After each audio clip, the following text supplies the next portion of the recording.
Ground effect vehicle জিআইভি এমন একটি যান যা ভূপৃষ্ঠ বা সমুদ্রপৃষ্ঠের সামান্য উচ্চতায় উচ্চ গতিতে এক জায়গা থেকে অন্য জায়গায় যেতে পারে। সহজভাবে বোঝালে বাতাসের চাপে বিমান উঠতে পারে। রানওয়েতে দৌড়ানোর সময় গতি বৃদ্ধি পেলে বিমানের দুপাশের ডানা বাতাস সজোরে চাপ দেয়, ফলে অভিকর্ষজ টান কাটিয়ে বাতাসে ভেসে থাকে বিমান। একে গ্রাউন্ড এফেক্ট বলে। মূলত এই তত্ত্বের উপরে দাঁড়িয়ে জিআইভি তৈরি হয়েছে। তবে জিআইভি সাধারণ বিমানের থেকে আকারে অনেক বড় এবং অনেক ভারী, বহন ক্ষমতাও অনেক বেশি। এক নজরে দেখলে জিআইভি কে অনেকটা জাহাজ এবং বিমানের মিশ্রণ বলে মনে হতে পারে। তবে একটি জিআইভির ভেতরে এঁটে যেতে পারে বেশ কয়েকটি সাধারণ বিমান। জিআইভি পরিচিত এক্রানোপ্লান নামেও। লুন শ্রেণীর এক্রানোপ্লান পৃথিবীর একমাত্র জিআইভি, যেটি যুদ্ধ বিমান হিসেবে কাস্পিয়ান সাগরের ওপর মোতায়েন করা হয়েছিল। অন্য এক্রানোপ্লানগুলি যুদ্ধের কাজে ব্যবহার করা হয়নি। 1975 সালে এক্রানোপ্লানের নকশা তৈরি করেন রোস্টিস্লাভ আলেক্সিয়েভ। 1975 সালের পর থেকে সোভিয়েত সেনার অবিচ্ছেদ্য অঙ্গ হয়ে দাঁড়ায় এক্রানোপ্লান। সোভিয়েত পতনের পর রাশিয়ার নৌবাহিনীও দীর্ঘদিন সেই যান ব্যবহার করেছিল। একসময়ে বিশ্বে ত্রাস হয়ে উঠেছিল এই যান। সমুদ্রপৃষ্ঠ থেকে প্রায় 4 মিটার বা প্রায় 13 ফুট উঁচু দিয়ে উঠতে পারত এক্রানোপ্লান। বড় বড় ডানা দিয়ে বাতাস কেটে এগিয়ে যেতে পারত সেই রাক্ষসী বিমান।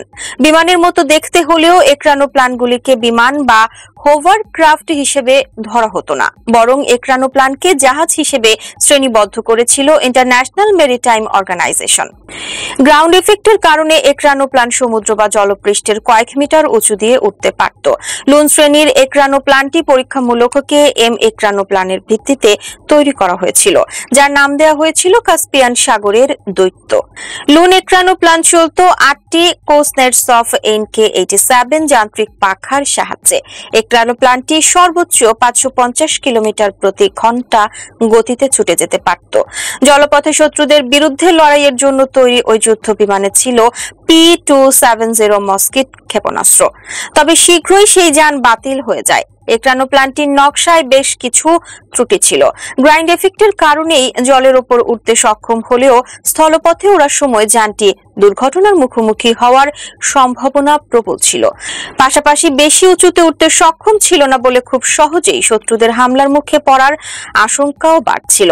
তাই পরবর্তীকালে এক্রানোপ্লান না তৈরির সিদ্ধান্ত থেকেই সরে আসে রাশিয়া। দ্বিতীয় লুন শ্রেণীর এক্রানোপ্লানটি 80 দশকের শেষের দিকে তৈরি করা হয়েছিল। যখন এটির নির্মাণ কাজ চলছিল তখন এটিকে একটি ভ্রাম্যমাণ হাসপাতাল হিসেবে তৈরির কথা ভাবা হয়েছিল। ঠিক হয় নতুন জিআইভি তথা এক্রানোপ্লানটির নাম দেয়া হবে স্প্যাসেটেল বা উদ্ধারকারী।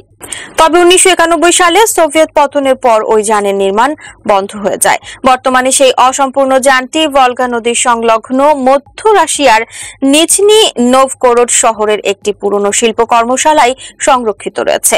রাশিয়া ছাড়া জার্মানিও জিআইভি তৈরির দিকে এগিয়েছিল, কিন্তু পরে সে দেশেও জিআইভি তৈরি বন্ধ হয়ে যায়।